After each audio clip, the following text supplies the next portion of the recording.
Vous êtes plusieurs à m'avoir dit que parfois mes vidéos sont trop longues à regarder en une fois.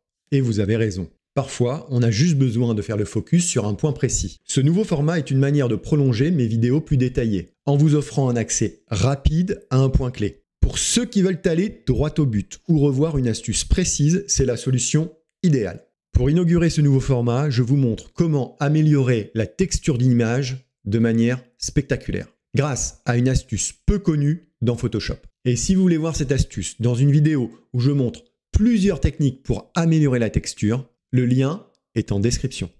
C'est parti. Alors, je vais améliorer la texture des éléments rocheux de cette image. La première chose que je fais, c'est que je vais dupliquer mon calque 2 fois. Commande J, Commande J. Le calque du dessous, je vais le renommer flou. Et celui du dessus, texture. Je désactive le calque du dessus. Je me mets sur le calque du dessous et je vais lui appliquer un flou de surface.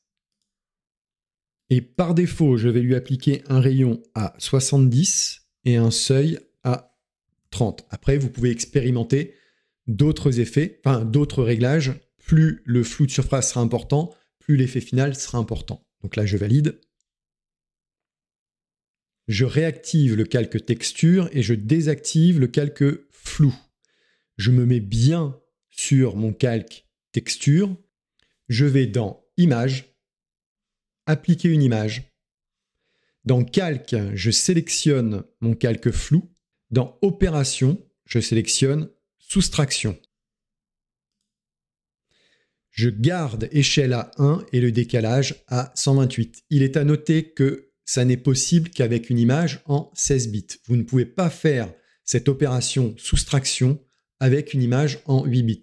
Donc soit vous passez de manière temporaire votre image en 16 bits pour faire cet effet et vous repassez en 8 bits, soit vous devrez travailler la texture d'une autre manière.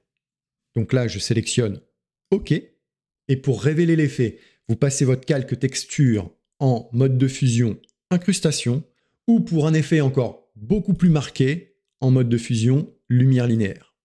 Donc je vais le passer juste en incrustation parce que l'effet est déjà assez important. Je zoome et je vous montre le avant-après. Avant, après. Et pour la lumière linéaire, voilà, avant, après. On repasse en incrustation, je dézoome. Évidemment, quand vous appliquez cet effet, vous ne l'appliquez pas à l'image entière puisque vous voulez respecter le contraste de texture. Et donc ici, à l'aide d'un masque de fusion que je vais inverser pour masquer mon effet. Donc je maintiens option enfoncée et je clique sur le masque. Ça me crée un masque noir qui masque mon effet. Et ensuite avec un pinceau couleur de premier plan, le blanc, je viens peindre sur mon masque pour révéler mon effet. Voilà. Donc là je n'ai envie que d'impacter les structures rocheuses, donc je viens peindre dessus. Et si mon effet est encore trop important, je peux jouer avec l'opacité pour gérer l'intensité de l'effet. Je résume donc, vous dupliquez votre calque 2 fois. Le premier, vous l'appelez flou, le deuxième texture. Le premier en flou, vous lui appliquez un flou de surface avec des réglages 70 et 30. Vous le désactivez, vous activez votre calque texture sur lequel vous venez dans Image, appliquer une image.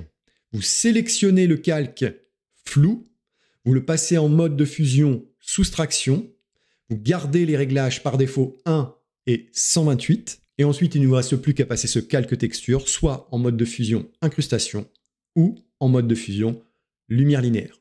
Si le sujet vous intéresse, vous pouvez retrouver en description un lien vers ma vidéo où je présente 5 techniques pour améliorer texture et contraste. J'espère que ce nouveau format vous plaît. Dites-le moi en commentaire et je vous dis à très bientôt pour de nouvelles aventures dans Photoshop. Ciao!